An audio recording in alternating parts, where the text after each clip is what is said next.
Bentrovati sportivi del canale 19 di TVM Palermo, anche per questo giovedì insieme a partire dalle 20:30 per parlare di calcio dilettantistico siciliano. Non parleremo di promozione, ma soprattutto non parleremo neanche di prima categoria, sarà una puntata speciale con tanti speciali, pertanto buona visione.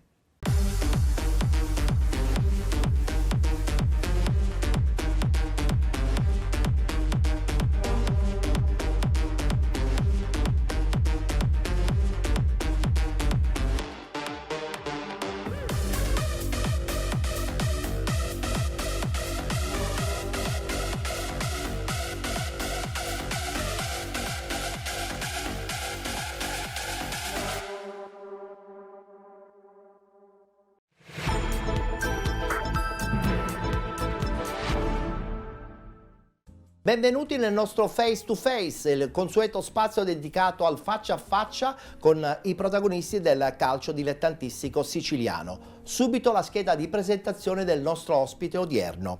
Allenatore e uomo vincente, mai appariscente e sempre fedele alla sua linea, ovvero l'uomo della porta accanto. Con noi Filippo Raciti. Ciao Filippo, ben trovato. Ciao Ettore, grazie dell'invito. Pronto per 7 domande? Prontissimo. Con la libertà di rispondere in maniera semplice e con tanta gioia e simpatia. Allora, iniziamo subito con la prima. Calcio e solo calcio nella tua vita, tra l'altro spesso vincente.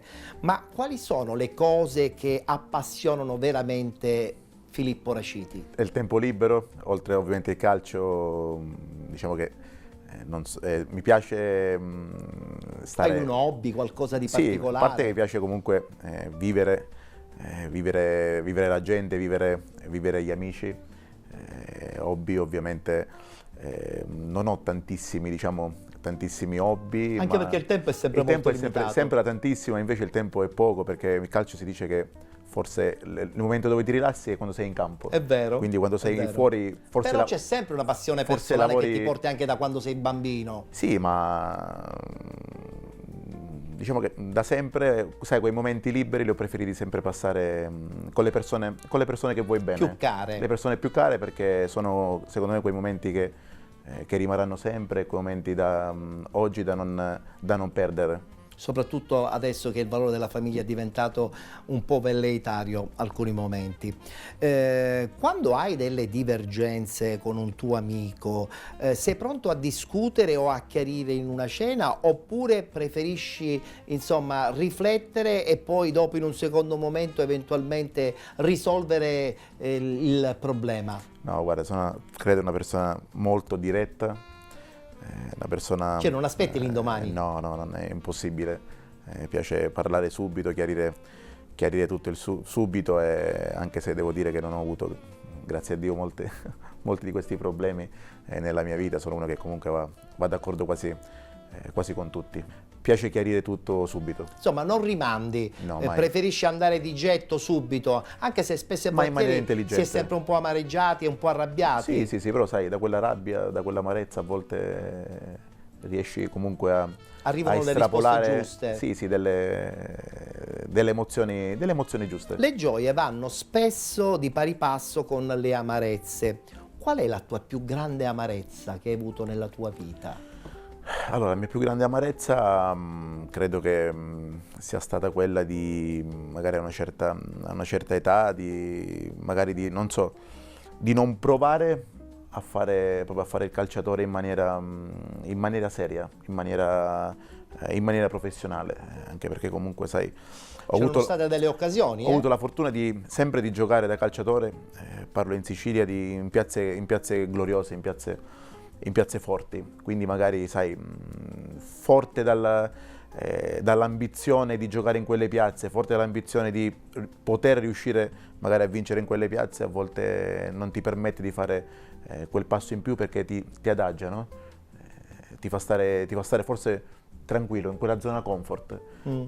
E in quella zona comfort, se sai, quell'amarezza era quella proprio di oltrepassarla e magari capire quello che c'era, Quindi quello che c'era fuori. poteva succedere tutta un'altra storia, nel senso che se avessi avuto forse quella determinazione in più... Mi sono accontentato tantissimo. Ti sei accontentato. Mi sono accontentato. Quindi mai accontentarsi, perché Ed se è no si quello che non rischia voglio poi di fare, perdere ed è quello che non le voglio occasioni. non voglio fare da allenatore. Beh, l'esperienza ti ha portato aiuta, giustamente esattamente. a dare un altro significato alla tua Esattamente. carriera sotto questo punto di vista. Senti, riesci a scindere la figura dell'opportunista con la figura di un tuo presunto amico conoscente? No. C'è molto opportunismo spesso e volentieri da parte anche degli amici conoscenti. Sì, quello, ma non solo nel nostro ambiente, ma credo che proprio nella vita in generale. L'uomo, si dice, l'occasione fa l'uomo ladro, È no? vero. Quindi questo credo che è inutile nasconderlo, credo che ce l'abbiamo un po' tutti.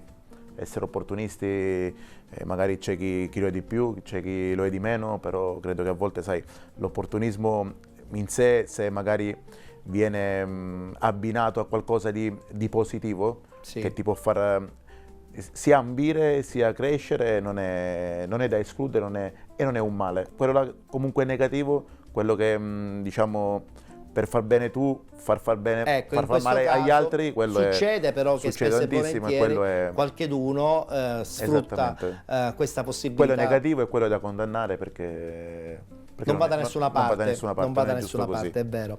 Senti, tra Antonio Conte e Filippo Inzaghi, con chi andresti a cena e perché? Credo che Conte oggi, penso che è stato sempre, no? È stato quello che chi magari forse non so, vuoi per il modulo, vuoi per tante, magari una sua gran parte caratteriale che non dico che mi assomiglia, però sai, lo guardi come quel sergente, lo guardi come quella persona che con i modi, con le maniere e con l'ambizione ha fatto tutta la sua carriera, no? E credo che a cena andrei con lui per capire, per poter parlare, per poter rubare. Insomma, la sua caratteristica, il suo carattere sono i punti che ti attraggono più di Filippo Inzaghi. Sì, ma anche la sua carriera, perché comunque lui ha fatto tutta la sua vita con il lavoro.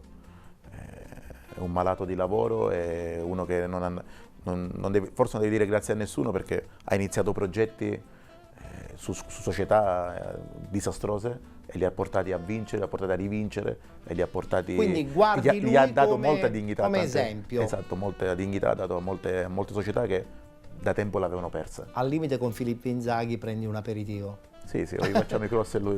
Infatti. Nella tua breve esperienza in Portogallo, cosa ricordi? Sono state più amarezze o più positività? No, molto più positività, un calcio diverso, una mentalità diversa. Magari qui Perché poi, diciamolo pure, è arrivata questa possibilità, in questo caso cosa ha rinunciato? L'allenatore Raciti o l'uomo Raciti a rimanere in Portogallo? No, diciamo che non c'è stata una forse sono passi magari prematuri, sono magari situazioni dove questo arrivava nel mio secondo anno di allenatore. Sì. Quindi già quest'anno è il mio sesto anno, Sì. magari ho più esperienza o magari più gestione al di fuori del campo che dentro il campo, perché comunque credo che l'allenatore deve essere ormai a 360 gradi, deve essere una figura capace. È stata un'opportunità che giustamente hai comunque oggi devi essere forse, proprio devi lavorare a 360 gradi, devi essere un manager. Sì. Ormai il ruolo dell'allenatore sta andando un po' più su quello manageriale ormai, quindi sai. Soprattutto nel calcio europeo. Esattamente, 6 anni fa, 5 anni fa c'erano magari da gestire situazioni extra, situazioni dove magari oggi non dico che sono bravo, però con l'esperienza riesco a gestire magari in maniera diversa, però credo che, non ti nascondo, che lavorare all'estero con la mentalità europea oggi è tanta roba. Diciamo che hai tratto qualcosa che adesso ti stai portando nel tuo bagaglio tecnico. Moltissimo, perché sai, lavorare con stranieri, anche se in Italia al momento ce ne sono tantissimi, vedi argentini, spagnoli, sì. Quindi il calcio ormai si è andato un po' più sulla globalizzazione. Anche e soprattutto nel dilettantismo. Quindi dico che magari lavorare là con 24 stranieri mi ha aiutato nel tempo a poter andare a gestire quelli che adesso sono gli stranieri. Mi fai nelle capire nostre squadre. quindi che se una proposta arrivasse adesso ti sentiresti decisamente più pronto? Sì, c'è un po' di esperienza. Un po' più di esperienza. Sono 4 anni in più. Certo, quello fa tanto. E quindi potrebbe anche succedere in questo caso potresti anche pensare di accettare. Sì, però bisogna gestire tante cose. Tante situazioni che dove magari prima erano un po' più facili, adesso sono un po' più difficili da gestire, Infatti. quindi rimaniamo intanto su dove stiamo lavorando e cerchiamo di lavorare sempre bene. È una domanda quella sul Portogallo che si lega secondo me anche con la prossima che chiude il nostro face to face. La tua domenica perfetta, senza pallone, ma con la famiglia probabilmente. Come fai a gestire questa cosa senza guardare neanche il cellulare? Ovviamente senza calcio la domenica penso che si sta malissimo. È difficile perché comunque la nostra domenica calcistica forse abbiamo iniziato all'età di 5-6 anni. Fino a 41 però è anche vero che c'è un periodo in cui comunque sono quei periodi calcio, dove sono e quei sei altri con la periodi domenica senza pallone. Sì, ma non pensi sempre a quella domenica che cosa potesse quindi il cellulare lo continui a guardare. Sì, magari controlli, no? Magari se il campionato è fermo ovviamente ti rilassi pure gli altri giorni perché non ci sono partite, ma segui sempre tante dinamiche nel calcio, perché il calcio quelle dinamiche non finiscono mai, però poi ci sono anche quelle domeniche, quei giorni dove magari con la famiglia di libertà, dove preferisci passarlo con le persone che ti fa piacere passare quei giorni, quindi sono le persone che hai a cuore. Chiaro, è logico. Tra l'altro la famiglia dà quell'equilibrio fondamentale anche quando non è presente, no? Sapendo che esiste comunque un riferimento ti aiuta ad avere equilibrio anche nella quotidianità. Sì, ma la persona che ti fa stare bene, tutti abbiamo, diciamo, quelle persone, no? Indipendentemente dagli affetti, dagli amori, no? Chiaro. Quelle persone che ti fanno stare bene, però credo che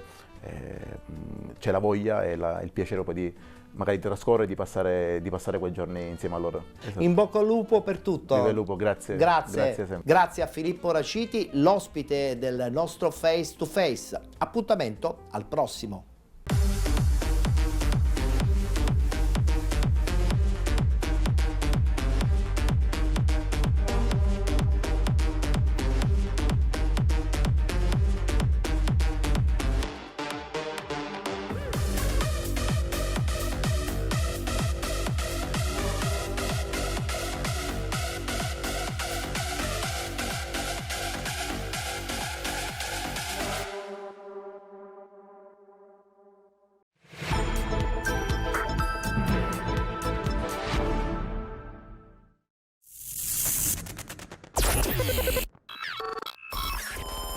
Benvenuti nel nostro Face to Face. Andiamo subito a presentare con una scheda introduttiva l'ospite di questa puntata.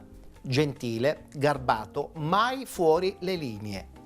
Un vero gentleman del calcio siciliano, prima da calciatore e poi anche da allenatore. Con noi Paolo Calafiore. Benvenuto. Grazie delle parole, degli aggettivi. Ti sei identificato? Sì, sicuramente sì. Benissimo. Allora, attenzione, come al solito saranno 7 domande che non sono piccanti però, che cercheranno un po' di scoprire il personaggio Paolo Calafiore. Allora, la prima. In questo calcio fatto di compromessi, sottomissioni, incompetenze, tu come ti trovi? Non alleno in questo momento, quindi già la ti risposta sto è dicendo. sufficiente? No, non credo. No, dico che uno in certi casi si deve un po' adeguare a quello che magari devi uscire un po' e farti fare un po' di karakiri da solo, cioè nel senso che negli ambienti dove non ti ritrovi, e molte volte non ti ritrovi, specialmente nell'ambiente dilettante, devi cercare di andare avanti, e se c'è qualcosa che va al di fuori di quello che sono le tue vedute devi adattarti. I famosi compromessi, no? Sì, purtroppo nel dilettantismo c'è molto da fare dei compromessi, insomma. Sbagliando alcune volte secondo te? Qualche volta ho sbagliato, devo dire la verità, qualche volta dovevo tirare per la mia strada, e qualche volta che ho cambiato perché pensavo di adeguarmi, poi alla fine ne ho pagate le conseguenze. E non è perché uno è troppo buono, ma perché forse ama troppo il pallone? No, molte volte sai, tu nei dilettanti vorresti fare il professionista come hai sempre fatto da giocatore, e da quello che hai imparato nell'ambito da giocatore lo puoi fare anche da allenatore, però poi alla fine ti ritrovi che c'è tanto dilettantismo che non riesci a seguire la cosa, e quindi già pensi che la situazione non è organizzata come vuoi tu, e allora ti adatti, però poi alla fine le paghi le conseguenze. Le conseguenze. Quanto oggi un allenatore deve spendersi per riuscire a raggiungere certi obiettivi? Si deve spendere tanto, anche come ho detto prima, dove non ti ritrovi sotto l'aspetto organizzativo, devi far tu da organizzatore, cioè l'allenatore ormai non è diventato, specialmente nel dilettante, un allenatore basta. Deve fare l'allenatore, deve fare lo psicologo, deve fare il dirigente. Però immagazzina comunque anche lui esperienza, no? Sì, chiaramente fai esperienza dove però ci sono situazioni dove a te non dovrebbero interessarti, e devi fare un pochettino, come dire, adeguarti a questa cosa e continuare a farlo. Sicuramente il fatto di fare esperienza da allenatore o fare l'esperienza anche gestionale è sicuramente importante. Chiaro. Sulla situazione anche psicologica dei giocatori è importante, perché cominci a conoscere tanti caratteri, cominci a conoscere come devi trasmetterti, a cercare di farti capire da certi caratteri, quindi tutto ciò ti migliora.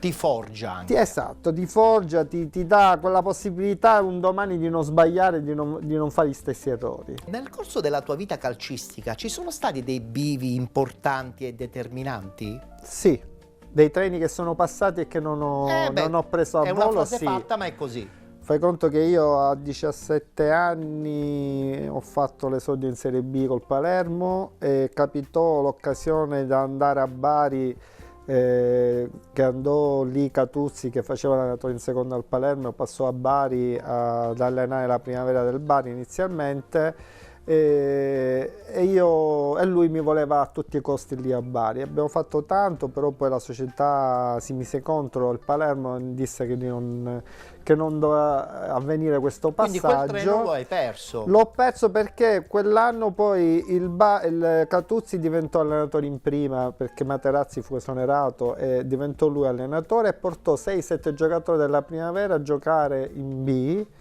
e si salvò.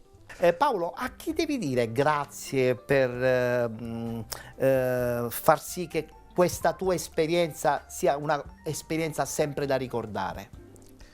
Ma io devo dire grazie sicuramente a un grande maestro che è stato Zeman come allenatore, perché mi ha un po' forgiato sotto certi aspetti, sotto l'aspetto anche della professionalità, sul lavoro, su quelle che sono, diciamo, le cose importanti da portare sempre avanti. Come devo ringraziare tanti allenatori che ho avuto, che nel loro piccolo mi hanno dato sempre un quantum in più per poter essere poi quello che sono. Quindi hai assorbito praticamente. Sì, se parliamo di calcio chiaramente è questo. Poi se devo parlare sotto l'aspetto penale, devo dire grazie a mio padre che mi ha dato quell'educazione e quella cosa, sicuramente è fondamentale. È vero. Senti, il rovescio della medaglia invece adesso, su questa domanda che ti ho fatto precedentemente, ci sono persone a cui volentieri diresti qualcosa? Non voglio sapere i nomi, Sì, ce ne sono parecchi a cui vorrei dire tante cose, specialmente quelli che hanno avuto una faccia e poi dopo ne hanno avuto un'altra, o quelli che reputavo amici e poi alla fine mi sono risultati purtroppo delle persone poco attendibili. Quindi delusioni che hanno comunque forgiato un carattere, sì, no? Questo sì, e ti posso assicurare che nel calcio ce ne sono tante. Anche troppi, direi. Anche troppi. Senti, famiglia e pallone spesso e volentieri camminano insieme, però c'è sempre qualcuno che vince e prevarica l'altro. La famiglia, devo dire che sono stato fortunato, nel senso che, diciamo, sia mia moglie sia, insomma, mi ha dato spazio per poter Ti è stata vicina, sì, insomma. non mi ha mai limitato sotto certi aspetti e non ha mai posto delle situazioni, perché sapevano benissimo che il calcio è la mia vita, da giocatore, da ragazzino fino a adesso che faccio allenatore. Chiaramente è diventato un punto importante della mia vita. Quindi la famiglia cammina invece Sì. insieme al percorso della tua crescita. Sì, figurati che ho una mamma di 85 anni che ancora adesso mi segue Che come storia! allenatore, mi chiama, vuole sapere il risultato, vuole sapere com'è andata la squadra, mi segue nelle partite, insomma. Bellissima, bellissima cosa. Senti, per chiudere, nella cassettiera che custodisce una parte della tua vita e non solo, quella sportiva, quale evento tira fuori qualcosa di emozionante per te? Ma stiamo parlando di carriera calcistica? Soprattutto. Ma io credo che gli anni che ho fatto alla Parma sono stati gli anni che Da allenatore? Da allenatore mi hanno dato un'emozione particolare, perché era il primo anno che facevo di eccellenza, che non conoscevo la categoria, e essere arrivati quarti con una squadra che doveva salvarsi, e chiaramente Fu la rivelazione mi è stata diciamo la parte importante da allenatore, dove c'è stato, perché io allenavo settore giovanile, da quell'anno ho cominciato a trovare questa società che ha creduto in me e mi ha fatto fare questo campionato, diciamo, E poi eri nella tua Palermo, voglio dire. E poi ero no? nella mia Palermo, con una società che veramente era una famiglia sotto certi aspetti, quindi ho trovato quell'ambiente che mi ha fatto lavorare nel modo giusto, nella maniera in cui volevo io. Quindi in questa cassettiera tiri fuori quelle stagioni alla Parmonval, Sì, dove hai cresciuto un sogno anche da sicuramente sì, e poi rimane l'emozione dell'esordio in Serie B, chiaramente col Palermo, ritrovarsi con la squadra della propria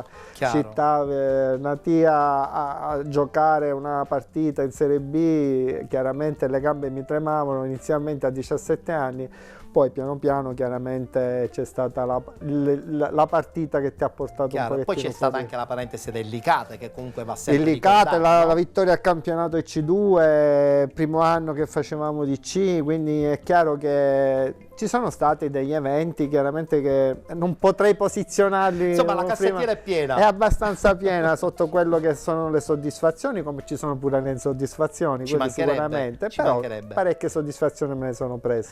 Grazie Paolo, ti sei raccontato come al solito in maniera molto libera, e questa cosa ci fa piacere, perché la trasmissione vuole svelare gli altri lati dei nostri ospiti. Grazie a te anche di questa bellissima esperienza. Grazie dunque a Paolo Calafiore, grazie per essere stati con noi anche in questa puntata di Face to Face. Appuntamento alla prossima.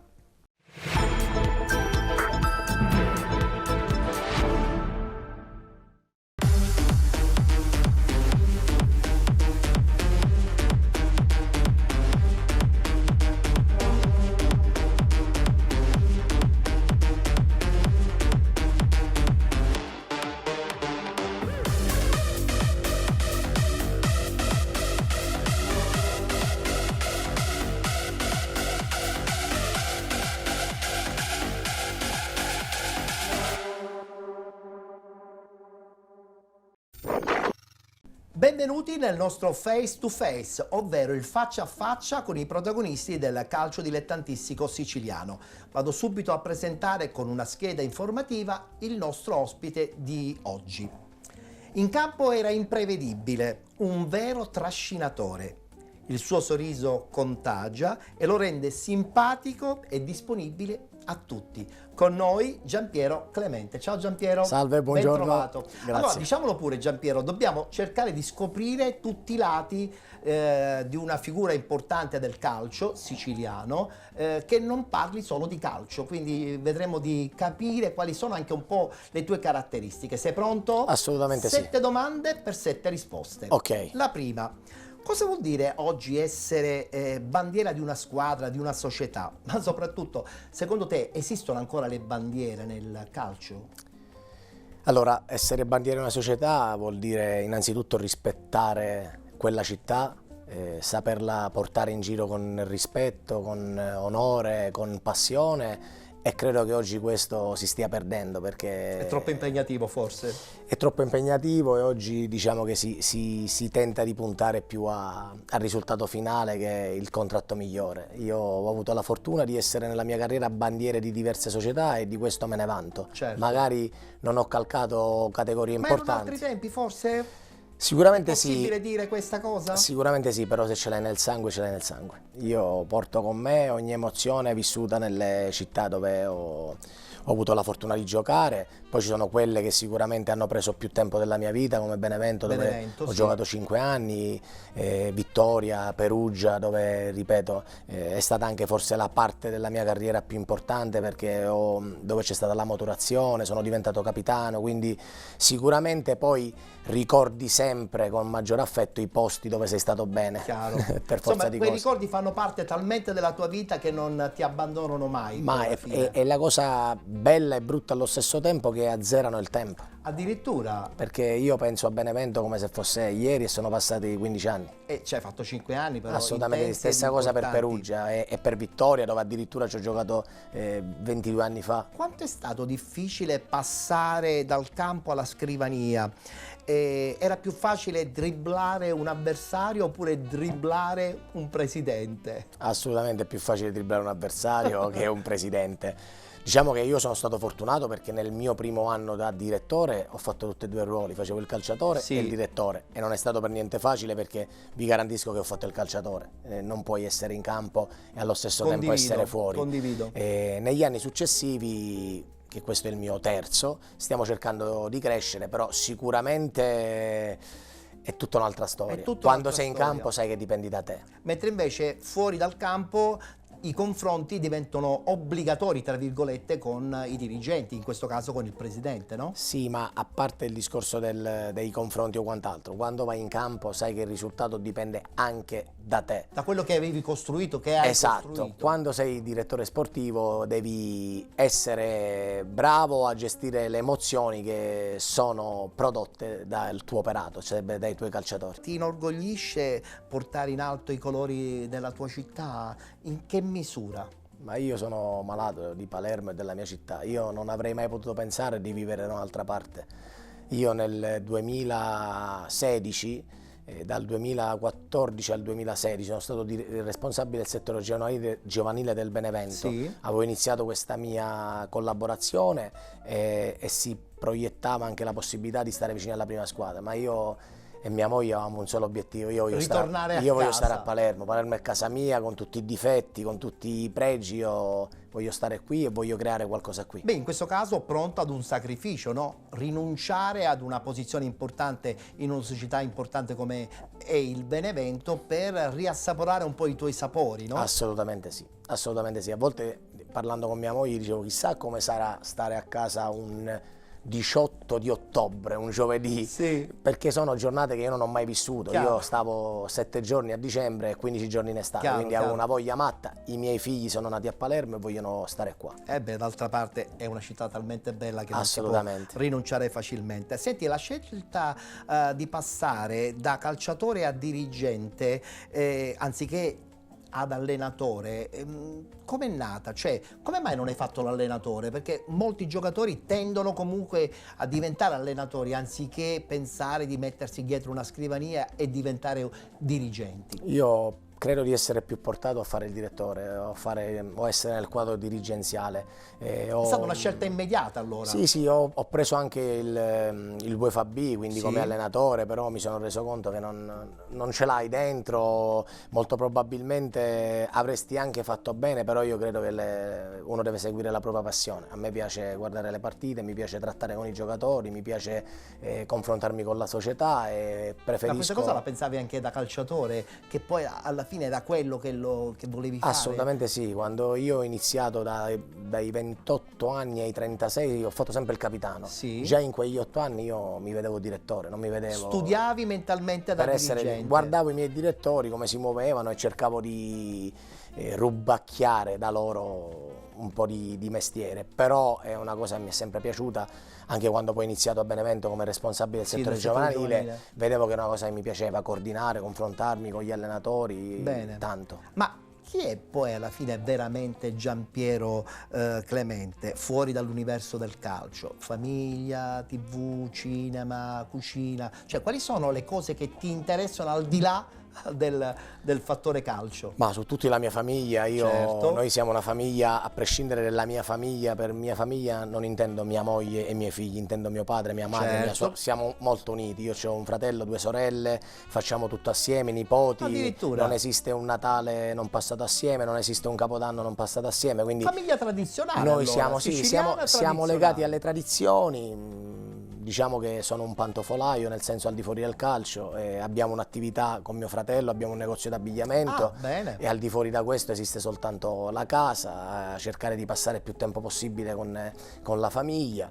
Appassionato di TV o di cinema? Perché poi TV. gli atleti soprattutto... Diciamo che mi piacciono tutte e due, però praticamente preferisco stare a casa e guardare magari un film con la mia famiglia, con la speranza di non addormentarmi, perché l'età La giornata incombe. poi è piena, no? Immagino, sotto questo punto di Come vista. persona credo di essere rimasto quello che ero. Io sono nato in un quartiere, io sono nato a Firenze, c'è Sì, è da vero, fare. infatti Io sono nato a ho Firenze, letto. ma sono arrivato a Palermo che avevo 7 anni, quindi insomma, non ho sei nessun ricordo. palermitano a tutti Sono gli nato in un effetti. quartiere molto popolare che è Brancaccio, e quindi adesso Romagnolo, e quindi sono legato alle tradizioni, non sono mai cambiato. Ma io lo vedo dai tuoi occhi che quando parli di Palermo, No, insomma, si illumina. Ma io ovunque sono stato, io quando giocavo a Benevento non mi frequentavo con i magistrati, mi frequentavo con la gente da strada, Addirittura. perché per me Il popolo è esatto. fondamentale per te. No, io credo che tu non debba dare il valore alle persone per quello che hanno, tu devi dare il valore alle persone per quello che sono, quindi io non cerco di uscire con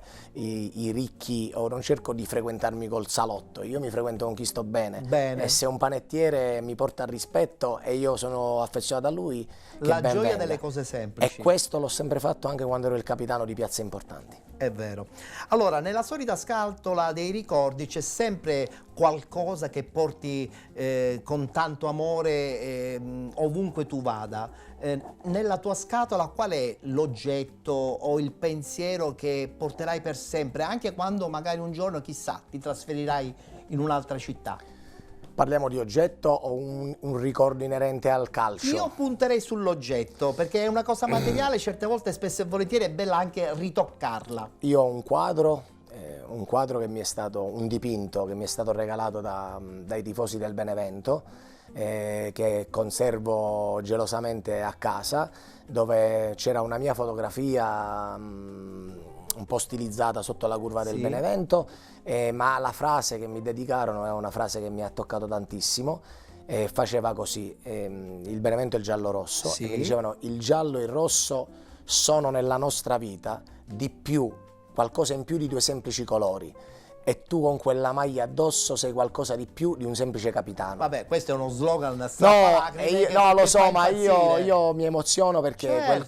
quel quadro per me Quella è la cosa che ti racchiude i porteresti 5 ovunque, Assolutamente ovunque sì. tu vada. Assolutamente sì. Bene, noi ti auguriamo tanta fortuna, tanti successi, perché te lo meriti. Dico sempre che il sorriso aiuta anche nella costruzione del proprio percorso. Tu hai un bel sorriso Ti che ringrazio. coinvolge, ed è un sorriso da ottimista, perché sei una persona ottimista. Assolutamente sì. E assolutamente vivi anche sì. di queste emozioni. Per forza. Grazie Clemente. Grazie mille per l'invito. A Giampiero Clemente, il nostro ospite in questa puntata del Faccia a Faccia, del nostro Face to Face. Appuntamento al prossimo.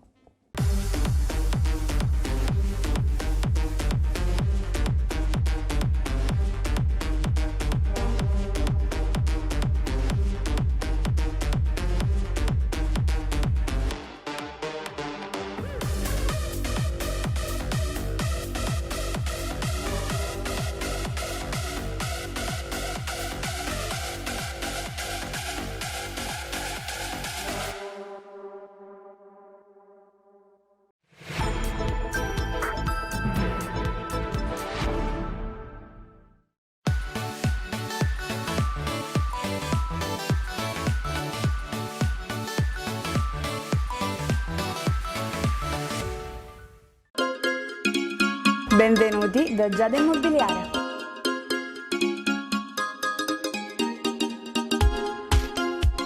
La professionalità come punto di partenza, La qualità dei servizi come riferimento essenziale. Tutto questo è Giada Immobiliare di Giuseppe D'Antona.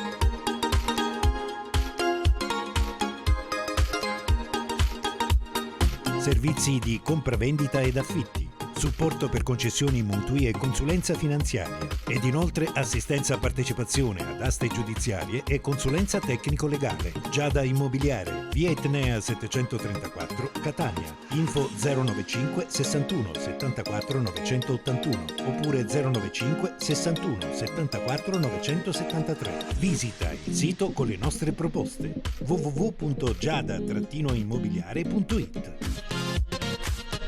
Giada Immobiliare, insieme a te per comprare e vendere.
Niscemi può ufficialmente festeggiare un traguardo storico. La prima squadra della città, guidata da mister Fabio Comandatore, è in eccellenza. Mauro e compagni hanno annichilito la Cibonaccorsi con un sonoro 6-0 e hanno fatto impazzire tutti i tifosi che ieri hanno gremito lo stadio Ponte Longo, coronando una stagione da sogno che non poteva finire diversamente. Una supremazia assoluta quella dei gialloverdi nel girone D del torneo di promozione, con un vantaggio di 11 punti dalla seconda classificata. Oggi veramente è stata una bellissima giornata di festa, c'era un pubblico veramente almeno da Serie C, da Lega Pro, veramente grande.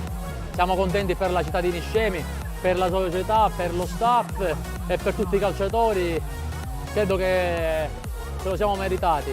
Dalla prima giornata all'ultima in testa, credo che sia un grande traguardo e un grande risultato del lavoro fatto dal 28 luglio.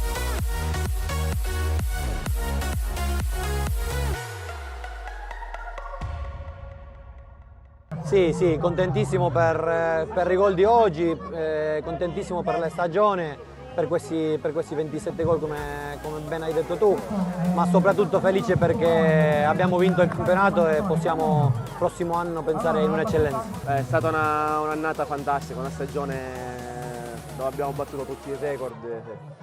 Come capitano sono orgoglioso di questi ragazzi, per me è stato un onore anche giocare con loro, anche perché per me questa è l'ultima stagione, quindi finire la mia carriera con 2 campionati vinti a Niscemi penso che sia per un giocatore il massimo, specialmente la città dove tu sei nato. abbiamo fatto un grandissimo campionato, merito della squadra, dei direttori, di tutti. Abbiamo fatto un lavoro bellissimo e il prossimo anno già diventa, diciamo, un altro campionato ancora molto più difficile rispetto a questo. Ma Niscemi c'è, Niscemi si è visto e quindi vediamo il prossimo anno che campionato fare, ma non faremo un campionato di bassa classifica. È festa universale.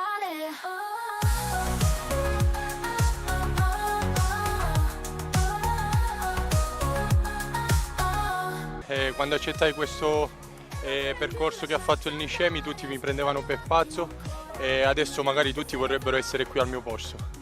Sono contento e felice per me e tutti i miei compagni e penso che questo di qua è un traguardo che si aspettava già da molto. Il nostro obiettivo, questo è arrivato un momento che tutti oggi gioia che è incredibile per tutti i nissemesi, presidente, mister, tutti i giocatori. Abbiamo molto contento e questa è la vita.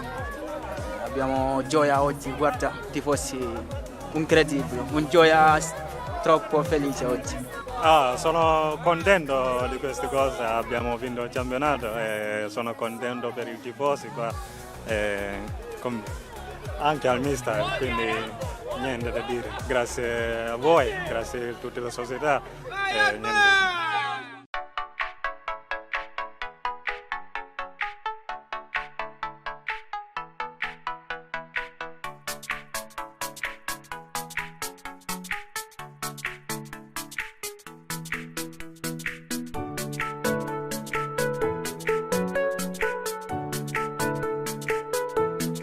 Quest'anno è stato un anno importante per noi, ci speravamo dall'inizio e finalmente è arrivato. Abbiamo fatto una grande cosa a Niscemi, si è visto oggi con quasi 2000 persone che hanno riempito lo stadio e siamo felici di aver portato a casa il traguardo. È una bellissima cosa, una bellissima esperienza e penso anche per ormai i forestieri.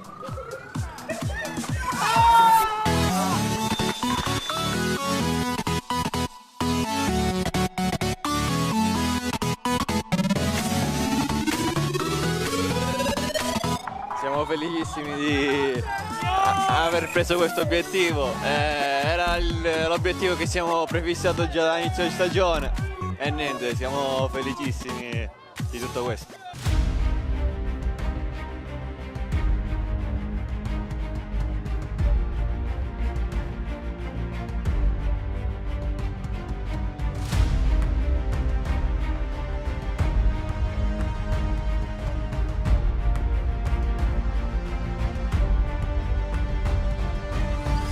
Una grande felicità, una grande emozione, si capisce, è un risultato storico voluto, costruito nel tempo da una grande società, supportata, lasciatemelo dire, senza immodestia anche dall'amministrazione, in un momento storico in cui lo stadio è una nuova, come dire, veste, si candida ad ospitare eventi importanti nel calcio, come dicevi tu, che conta. Siamo molto felici in questo momento, un grazie da parte mia, dall'amministrazione di tutta la città, a questa squadra, ai familiari, agli sponsor che hanno reso possibile anche questo, perché l'invito già fin da subito è a supportare per quello che sarà la prossima stagione, chiaramente un ulteriore grande sogno che coinvolge uno sport sentito nell'animo e nel cuore di tutti i cittadini e quindi forza Niscemi, congratulazioni ancora a tutti quanti, alla dirigenza, il mister.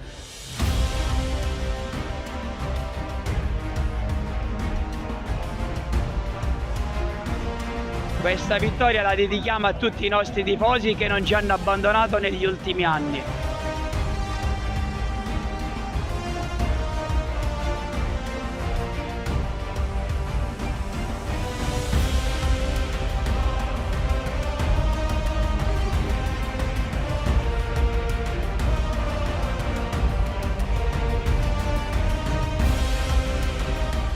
Sì, è stato abbastanza complicato, però ci siamo riusciti.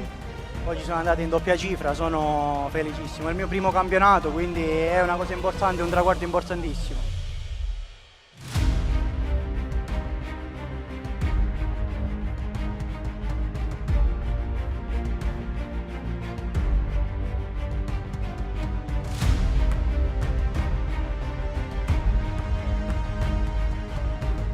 per adesso godiamoci la festa, poi vediamo, adesso godiamoci l'entusiasmo, la festa che ci travolge in questi giorni.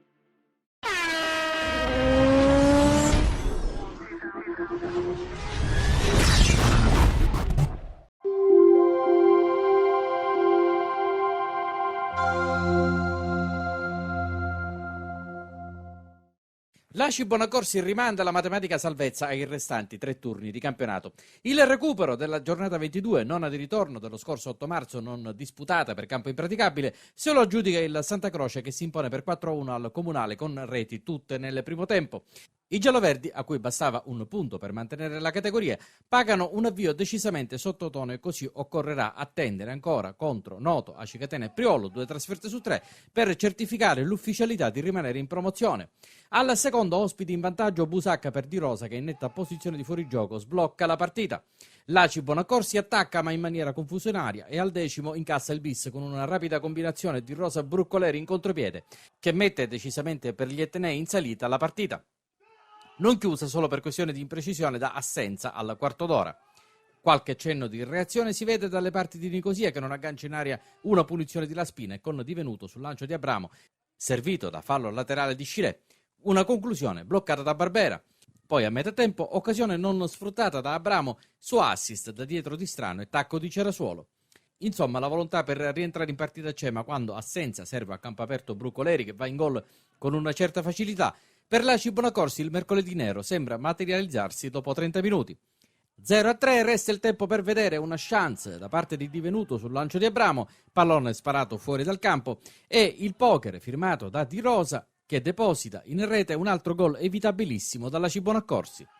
Nella ripresa entrano Romano e Cucuzza per tentare di invertire il trend di una partita già segnata. Nell'immediato Cerasuolo accorcia le distanze approfittando di una dormita difensiva del Santa Croce e segnando con un preciso pallonetto il gol dell'1-4, ultimo centro di giornata, secondo per il centravanti in stagione. Poi Nicosia, su idea di Cucuzza, ha sul mancino la palla del secondo gol ma la sciupa così. Mentre Cerasuolo ci riprova ma stavolta trova sulla strada un lucidissimo Barbera che gli nega la gioia del punto. Poi ancora Cerasuolo conclude alto appena sopra la traversa da oltre 20 metri. Spazio a qualche protesta quando Nicosia entra in aria ma non ci sono gli estremi per il calcio di rigore da parte dell'arbitro e un episodio analogo accade alla mezz'ora ma anche qui si prosegue. Gli ultimi 2 cambi dell'Aci Bonaccorsi registrano gli ingressi prima di Cannavò e poi di Di Bella, 2 dei diversi juniores convocati per l'occasione. Sul conto della Santa Croce qualche pericolo che impegna Viola ma soprattutto una traversa di Di Rosa. Finisce dunque Aci Bonaccorsi Santa Croce 1-4.